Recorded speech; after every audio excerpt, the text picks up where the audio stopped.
We'll go ahead and get things started here. First off, I'd like to congratulate the 2022 World Golf Championships Dell Technologies Match Play champion Scottie Scheffler. This was a really big win for you, as was that shot.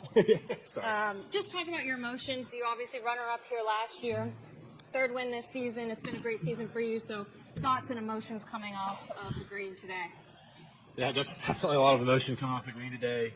It's been kind of a crazy past few months. I got my first win in Phoenix, and I guess this is my third now. And golly, what a long week. I really don't know how to describe the emotion. I've thought about winning this tournament, and ever since last year, it left kind of a poor taste in my mouth. Getting so close and ultimately coming up short. So it feels really good to finish the job this time around. And Scottie, this win brings you to #1 in the world. What does that mean to you? I heard you out on the green talking about the dreams you've had as a golfer growing up. So reaching world #1 today, those emotions and your family here. Yeah, pretty cool. Pretty cool to do that in front of my family. They've supported me so much along the way, and I really don't know what to say about that. I don't feel like that. I don't feel like #1 in the world. I feel like the same guy I was 4 months ago, and I hope that doesn't change. And yeah, I don't feel any different. So.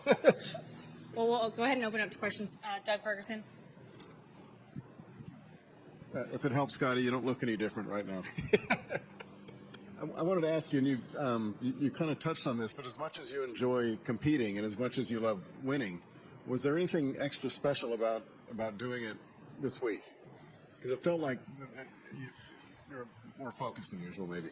Yeah, I would say, this week it's definitely got a special place in my mind and heart, and I've got a lot of good memories being here in college, and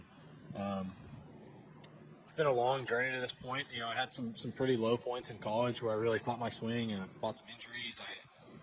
I fought a lot of stuff during college, and to be out here and win this golf tournament, in front of the fans down here is really special. And like I said, I always dreamed of playing in this tournament, and just to be out here was a treat, and to be able to play 7 rounds and finish and win is really, really special.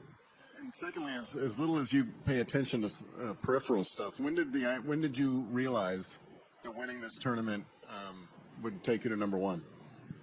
I think Todd Lewis asked me that maybe yesterday evening after my second match, or maybe the day before. Honestly, I can't remember. It's a long week. And to be honest with you, it never really crossed my mind today, probably until the last green, and I kind of had to snap out of it because, Kiz is a pretty good putter, and if he rolls that one in, it can really change the man. Up until that point, I don't think he'd won a hole, and so I saw him come back against Adam Scott at the beginning of the week, and I definitely didn't want to meet the same fate as Scottie, and so I blocked it out really quickly, and then there was definitely a lot of emotion after the match was done. We'll go to Tim Schmidt with Golf Week.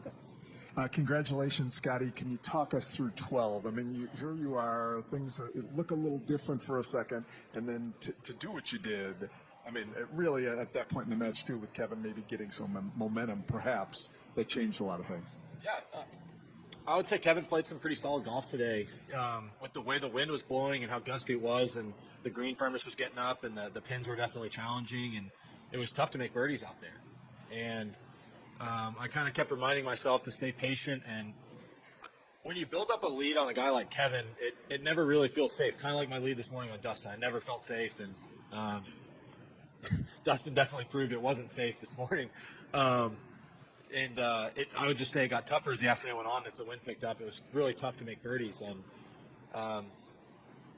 you asked about number 12, right? So I had going into 12, I had a great putt on 11. I thought it was going to go in, and it didn't. And so I think I was 3 up at the time, and hit a great drive.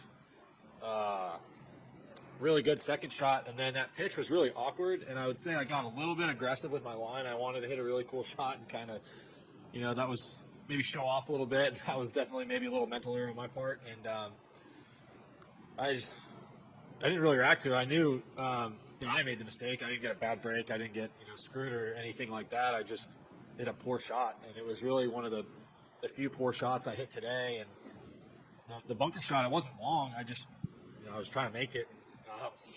Just hit it on line, and I was fortunate to do that, and definitely was fortunate to see it going as well, and keep the momentum on my side. All right, one quick one. I saw you say to Catherine that you never envisioned this in your dreams. What was your ceiling? What did you see yourself as a kid if you didn't see world number one being that? It's not something that I didn't want to achieve or didn't believe that I could do. It's just, I grew up at Royal Oaks. I grew up wearing long pants to go practice because I wanted to be a professional golfer, and that's what I dreamed of. I dreamed of being out here, and I've always been, I would say, fiercely competitive, and so for me, getting out here was a goal per se, and being out here, I like competing, and I enjoy the challenge of playing out here every week, and just competing out here is really fun for me, and just being able to win tournaments is pretty awesome. So the rankings never really crossed my mind. It was always just about being out here and competing. Kirk Bowles with the Austin Statesman. Yeah, Scotty, congratulations, first of all. 43 days ago, you didn't have a win. Now you got 3 and you're number 1 in the world. What kept you so long? Huh? What took you so long? That's a good question. I don't know. I guess, I'm making up for a little bit of lost time maybe the last few weeks. I really don't know what to say. It's, my head's kind of spinning right now, to be honest with you. I'm obviously pretty happy, and I really can't put into words what it felt like after, Kevin conceded my 6-inch putt or whatever, and my head's just been kind of spinning. We took a lot of photos, and now I'm sitting in here with you guys. The expectation is just going to take off now for you. You think you've competed in majors and had a bunch of top 10 finishes. You think you're ready to win a major? Maybe y'all's expectations of me, I don't place too many expectations on myself. Like I said, I just like being out here and competing, and so I'm fortunate to have the opportunity to do that, and I look forward to doing it as long as I can. And is there one thing about your game, boy, to play this well all the time or a lot of time? What do you want to work on? Not that you have any weaknesses, but is there one phase that you would really like to improve? Yeah, I would say I'd like to improve across the board.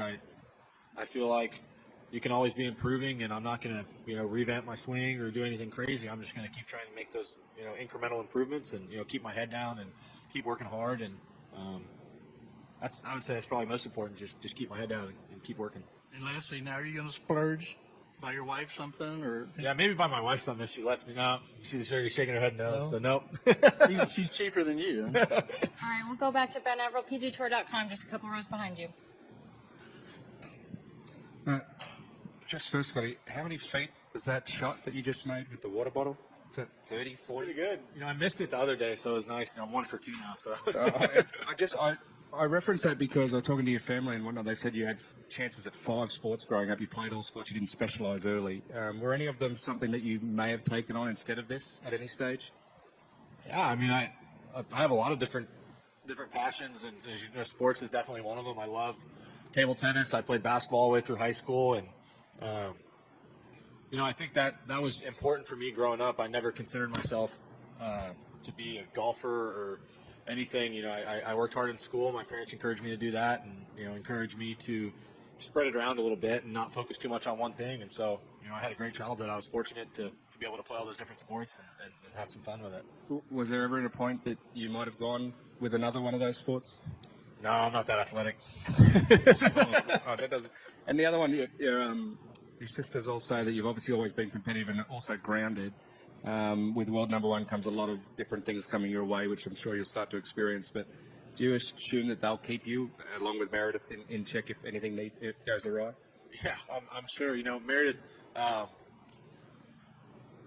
she knows what kind of goes on out here, but Meredith, I would say, was definitely not aware last night before I told her that if I won today, I would be number 1 in the world. Is that correct? Yes. So she had no idea, and I told her that, because I want her to be able to experience these things with me, because she doesn't care what I'm ranked in the world, obviously. And so she gets to see how hard I work. She's seen, the failures I've had over time and the sadness that comes with trying to achieve something and not being able to succeed at it. And she told me last night, she's that's not going to happen. And just lastly, sorry, your sister said that growing up you always did the right thing and played games with them, even if they were, more on their side of what they wanted to do, whether it be house or school or whatever it might be. What did you make them do competitively? Well, they always had kind of a 3-to-1 vote on me. So, I would say they traveled probably to way too many golf tournaments that they didn't want to. But they're troopers, and they had some fun with it, and I'm fortunate to have their support. All right. Well, if there's no further questions, we'll go ahead and let you go. Oh, Doug, go ahead, Doug. Not to really dumb this down, but what club did you hit on 16 against DJ? Against DJ? Yeah. 16, 3 iron. Okay, that's a good shot. Thank you. And this is just, I was curious about this, Scottie, because you were the only one who didn't stop and do a quick TV interview between rounds, and that's okay. I'm just curious if there was an intent behind that, and was there any part of you that didn't want the question of, gee, one more and you're number one in the world, and one other thing in your head? Yeah, like I said, I just was trying to keep my head down this week, and I think that was the first time I ever have declined doing anything media-wise was after my match with Fitzy in the morning on Friday, because I thought we were going to go straight in the playoff, and I was basically like, hey guys, I just need to go get some rest and get ready for the playoff, and then I found out we had to wait 3 hours or whatever, and I was like, okay, fine, like I'll do it now. But yesterday after my match with Billy, I was exhausted. I really was, and I needed to go inside and regroup, and honestly, to answer any questions and think about the stakes or anything more than me just accomplishing the goal of playing good golf was really too much for me at the time. I was really tired, and this afternoon I definitely knew the questions you were going to ask me, and I didn't need to answer them at the time. So if I didn't win, I could come in here and answer them, but if doing it beforehand, it felt weird, and it didn't sit right with me, and I didn't want to have to answer those questions, and so I didn't. And thank you all for supporting me with that. And, I'm glad to be sitting here talking to you guys now. And lastly, I might have missed this, Scottie, but did you come to the match play? Oh yeah, we used years? to always come. I probably came 2 or 3 times. I don't think it started until There's a picture of you in 2016 with Meredith. yeah. Yep. Yeah, we were pretty fortunate to get some tickets and come out here and watch. The tickets are actually pretty hard to come by, so we were pretty fortunate just to come out here and watch. And yeah. Did you get good parking? No, we used to. One of my buddies actually lived across the bridge and kind of up 22, maybe a half mile. So we used to park at his house and then walk down or Uber down, whatever it was. No parking. Did you have I'm sorry if this is mundane, but did you ever have a strategy watching golf? Did you follow one person? Did you hang out at a hole? How do you watch golf, pro? I would always try to watch somebody. So, like, I remember watching Rory hit balls in the range, and I remember hearing the noise that his club head hitting the ball made and being, like, kind of taken back, like, wow, that was hit really, really solid.